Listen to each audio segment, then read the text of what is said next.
की राजनीति में क्या चल रहा है वो बताते हैं। लेकिन अगला विश्लेषण शुरू करने से पहले मैं आपको एक किस्सा सुनाना चाहता हूं। वर्ष 1881 में भारतेंदु हरिश्चंद्र ने एक बड़ा मशहूर नाटक लिखा था जिसका नाम था अंधेर नगरी चौपट राजा। इसमें राजा चोरों के अपराध के लिए एक कोतवाल को फांसी की सजा सुना देता है, लेकिन कोतवाल की गर्दन छोटी थी और फांसी का फंदा ज्यादा बड़ा था, तो फांसी का फंदा फिट नहीं बैठ रहा था। इसके बाद राजा ने आदेश दिया कि ऐसे व्यक्ति को फांसी दे दी जाए जिसकी गर्दन में फांसी का फंदा फिट बैठता हो, और इसीलिए इसका नाम रखा अंधेर नगरी चौपट राजा। अब हम विश्लेषण शुरू करते हैं, और इस किस्से का अगले विश्लेषण से कोई संबंध नहीं है।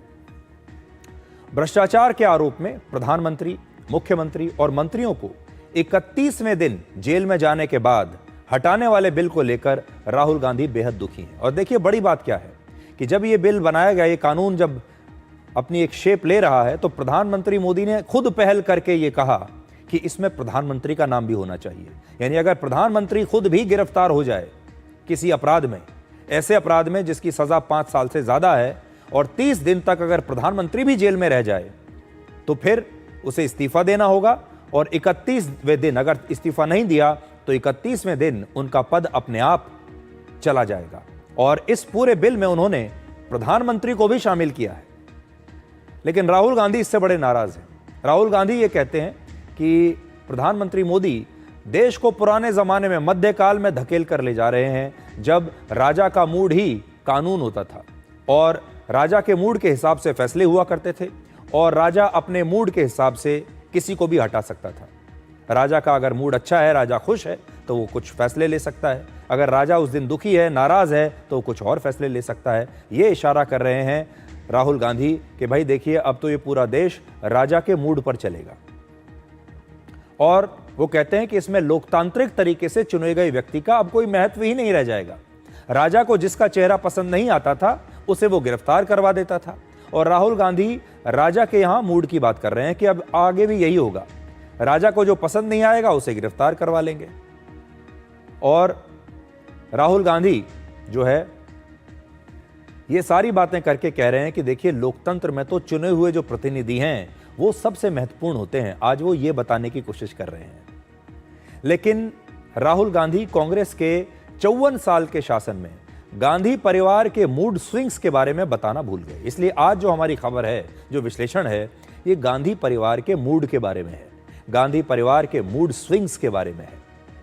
राहुल गांधी ने राजा के मूड की बात की है।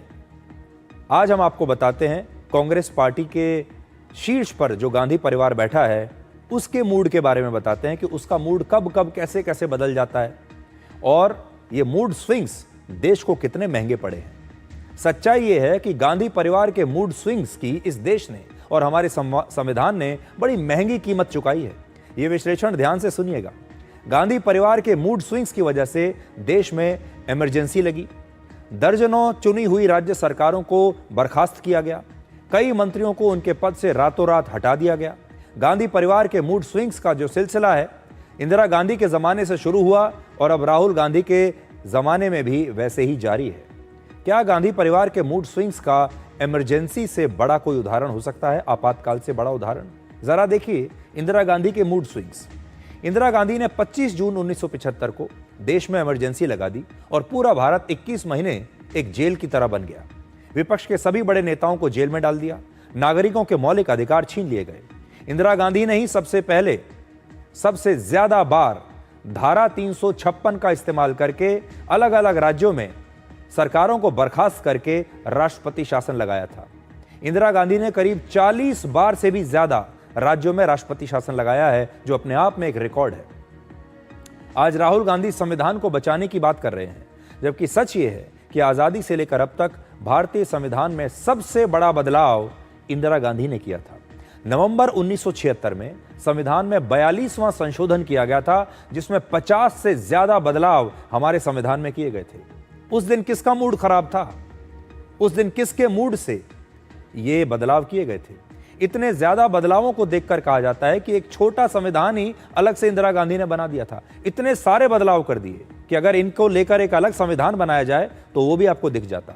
और इन बदलावों में संविधान में 3 शब्द समाजवादी, धर्मनिरपेक्ष और अखंडता को जोड़ा गया था। संविधान के इन शब्दों पर आज तक विवाद चल रहा है। इंदिरा गांधी के मूड स्विंग्स के कई राजनीतिक किस्से बड़े मशहूर हैं। वर्ष 1969 में इंदिरा गांधी ने अपनी ही पार्टी के राष्ट्रपति पद के उम्मीदवार को हरवा दिया था। वीवी गिरी और नीलम संजीवा रेड्डी के बीच राष्ट्रपति पद का चुनाव हुआ। नीलम संजीवा रेड्डी कांग्रेस के उम्मीदवार थे और वीवी गिरी निर्दलीय उम्मीदवार थे। वोटिंग से कुछ दिन पहले इंदिरा गांधी ने कांग्रेस के सांसदों और विधायकों से अपनी अंतरात्मा की आवाज सुनकर वोट डालने की अपील की। कांग्रेस के सांसद और विधायक समझ गए कि इंदिरा गांधी क्या कहने की कोशिश कर रही हैं। वो ये बताने की कोशिश कर रही हैं कि अपने ही उम्मीदवार को हरा दो, अपनी आत्मा की आवाज को सुनो। नतीजा ये हुआ कि कांग्रेस के जो प्रत्याशी हैं वो हार गए। वीवी गिरी मामूली अंतर से चुनाव जीत गए और कांग्रेस के उम्मीदवार नीलम संजीवा रेड्डी हार गए। ऐसा बताया जाता है कि इंदिरा गांधी ने नीलम संजीवा रेड्डी को सिर्फ इसलिए हरवा दिया क्योंकि वो उनकी पसंद के उम्मीदवार नहीं थे। अब अगर राजीव गांधी के मूड स्विंग्स की बात करें तो उनका भी एक किस्सा बड़ा मशहूर है। वर्ष 1982 में हैदराबाद के एयरपोर्ट पर राजीव गांधी ने टी अंजैया को सार्वजनिक तौर पर डांटा और बहुत अपमानित किया। उस समय अंजैया आंध्र प्रदेश के मुख्यमंत्री थे, जबकि राजीव गांधी उस समय राजनीति में नए नए आए थे और उस समय उनकी मां इंदिरा गांधी प्रधानमंत्री थी देश की। लेकिन राजीव गांधी राजनीति में टी अंजैया के बहुत जूनियर थे। बताया जाता है कि इस अपमान की वजह से टी अंजैया, जो कि मुख्यमंत्री हैं एक राज्य के आंध्र प्रदेश के, वो रो पड़े, आंखों से आंसू आ गए उनके, और इस घटना के कुछ समय बाद ही उन्हें आंध्र प्रदेश के मुख्यमंत्री पद से हटा दिया गया। इस अपमान की वजह से आंध्र प्रदेश की आम जनता बहुत नाराज हो गई और अगले ही साल 1983 के विधानसभा चुनाव में कांग्रेस पहली बार आंध्र प्रदेश में चुनाव हार गई। इस चुनाव में एनटी रामाराव की पार्टी तेलुगु देशम को पहली बार जीत मिली और उन्होंने आंध्र प्रदेश में अपनी सरकार बना ली। लेकिन इंदिरा गांधी ने एनटी रामाराव की जीत को व्यक्तिगत हार के तौर पर ले लिया, यानी एनटी रामाराव की जीत की वजह से इंदिरा गांधी का मूड खराब हो गया। 1984 में एनटीआर अपने इलाज के लिए अमेरिका गए हुए थे और उनके पीछे से इंदिरा गांधी ने एनटीआर की सरकार को बर्खास्त करके तेलुगु देशम के एक बागी नेता एन भास्कर राव को मुख्यमंत्री पद पर बैठा दिया। जब एनटीआर अमेरिका से भारत लौटे तब उन्होंने अपने 167 विधायकों के साथ राष्ट्रपति भवन के बाहर प्रदर्शन किया, शक्ति प्रदर्शन किया और यह दिखाया कि उनकी सरकार को विधायकों का पूरा समर्थन हासिल है और वो 167 एमएलए लेकर दिल्ली पहुंच गए। उस समय का अखबार आज मैं आपको दिखा रहा हूं, ये आप देख सकते हैं। और इस प्रदर्शन के बाद आखिरकार इंदिरा गांधी को झुकना पड़ा और एनटीआर दोबारा से आंध्र प्रदेश के मुख्यमंत्री बन गए। विपक्ष ने कई बार सोनिया गांधी पर भी सुपर प्राइम मिनिस्टर होने का आरोप लगाया है। यह उस बात का जवाब है जहां राहुल गांधी ये कहते हैं कि जो चुने हुए प्रतिनिधि होते हैं वो सबसे महत्वपूर्ण होते हैं। तो पहले क्या होता था? 2004 से 2014 के बीच 10 साल मनमोहन सिंह भारत के प्रधानमंत्री थे और सोनिया गांधी कांग्रेस की अध्यक्ष और यूपीए की चेयरपर्सन थी और उन्हें सुपर पीएम कहा जाता था। इस दौरान एक नेशनल एडवाइजरी काउंसिल का गठन किया गया जिसकी अध्यक्ष भी स्वयं सोनिया गांधी थी। यूपीए सरकार की जितनी भी बड़ी नीतियां, घोषणाएं और फैसले होते थे वो सारे फैसले, सारे ऐलान नेशनल एडवाइजरी काउंसिल करती थी। मनमोहन सिंह के मीडिया एडवाइजर संजय बारू ने एक किताब लिखी जिसका नाम है द एक्सीडेंटल प्राइम मिनिस्टर। इस किताब में वो लिखते हैं कि सोनिया गांधी ने पुलक चटर्जी को प्रधानमंत्री मनमोहन सिंह का मुख्य सचिव नियुक्त करवाया और पुलक चटर्जी के जरिए वो प्रधानमंत्री मनमोहन सिंह पर अपनी पकड़ मजबूत रखती थी और उन्होंने प्रधानमंत्री कार्यालय पर अपने आदमी के जरिए अपनी पकड़ बना ली और उनके जो आदमी थे वो थे पुलक चटर्जी।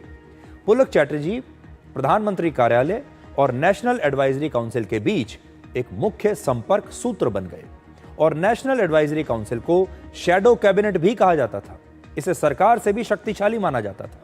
सोनिया गांधी और पुलक चटर्जी की लगातार बैठकें होती थीं और सोनिया गांधी से प्रधानमंत्री द्वारा मंजूर की जाने वाली महत्वपूर्ण फाइलों पर निर्देश लिया जाता था। संजय बारू लिखते हैं कि मनमोहन सिंह अपने पद पर तो थे, प्रधानमंत्री के पद पर तो थे, लेकिन सत्ता में नहीं थे। मंत्रियों का विभाग भी सोनिया गांधी ही तय करती थी।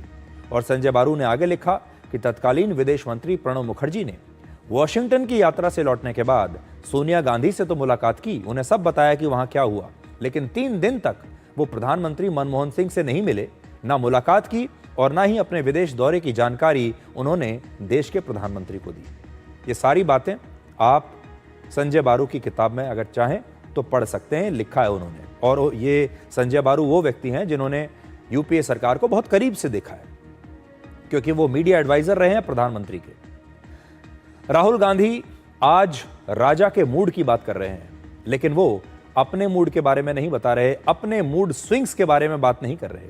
इसी महीने कर्नाटक सरकार में सहकारिता मंत्री के.एन. राजन्ना को मंत्री पद से सिर्फ इसलिए हटा दिया गया क्योंकि उन्होंने वोट चोरी के मुद्दे पर राहुल गांधी से अलग स्टैंड ले लिया था।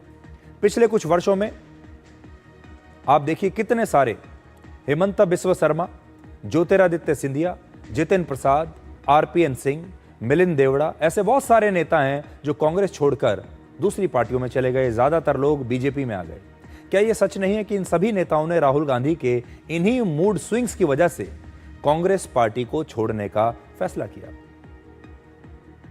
तो आज हमें लगा कि राजा का मूड कैसा होता है, ये बात राहुल गांधी ने कही तो है, लेकिन राजा का मूड पहले कैसा रहता था और राजा का मूड का ये जो कॉन्सेप्ट है किस पर ज्यादा लागू होता है, ये भी थोड़ा कांग्रेस के नेताओं को बताया जाए।